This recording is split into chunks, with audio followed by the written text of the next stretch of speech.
Finished up the Cyclone. Attached the Cyclone body to the lid, a couple of screws down here. Gave everything a couple of coats of polyurethane varnish just to seal the wood and keep it clean. Hose connections. I use electric tape around here to make up the difference between that piece of pipe and these non-standard shop vac fittings. I have a bucket with 4 pounds of sawdust. We're going to pour this out.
So we picked that up in under a minute.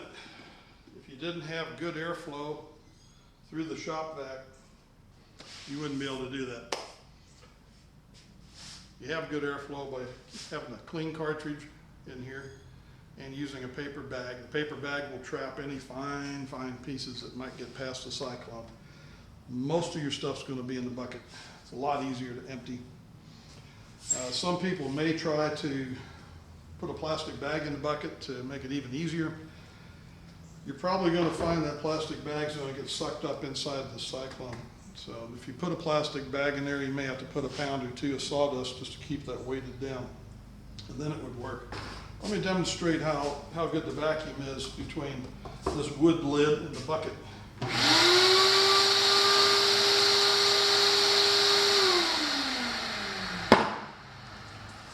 Point being, you have to have a good seal between the lid and the bucket for this system to work very efficiently. We've demonstrated that the input can be on either side of the Cyclone. One's going to work just as well as another. We've demonstrated that it doesn't have to be terribly smooth on the inside for this to work. The smoother, the better.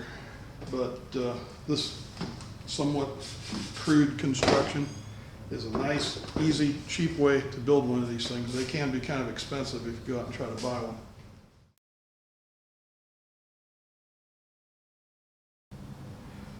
I use a small Cyclone like this for picking up swarf filings, cuttings from a small metal lathe and mill. And if you go and try and pick up that type of material with an open-ended hose, you'll be plugging this hose up all the time. One trick I've learned is to use a crevice tool. The nozzle on the end of that crevice tool will limit the size and the quantity of material that can enter this hose at any given time. It'll keep your air velocity high. So if it makes it past the nozzle, it'll find its way all the way to the bucket. Same holds true for picking up woodworking debris in your shop, any splinters or anything, large chunks. If it won't make it past this nozzle, chances are it's going to plug up one of these small vacuum cleaner hoses. The bigger hoses aren't quite as bad, but still you need to limit how much and what size can enter. Try that trick. It'll save you a lot of time. I hope you guys have enjoyed this project. I'd like to see you go out and build one of these. Thank you.